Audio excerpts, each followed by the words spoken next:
Request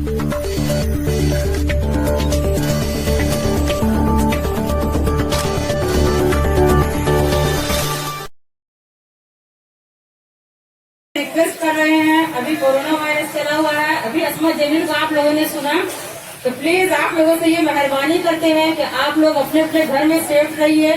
और यहाँ सिर्फ 6 और 6 के बाद जो 7 होता है, 7 जन ही यहाँ रहना चाहिए। बाकी सब अपने अपने घर में सेफ्टी से अपने बच्चों को, अपने माँ बहनों को सेफ्टी में रखिए और खुद भी सेफ्टी में रहिए। और यहाँ देखिए, अगर 7 आदमी नहीं है, आपका जरूरत है तो आप आकर यहाँ 7 के साथ जोड़ सकते हैं, लेकिन 7 से ज्यादा यहाँ नहीं रह सकते। ये अस्मत जमील का कहना है। बाकी आप लोग हमेशा हम लोगों के साथ दिए हैं, हमेशा हम लोगों के साथ है। ये जैसे ही खत्म हो जाए उसके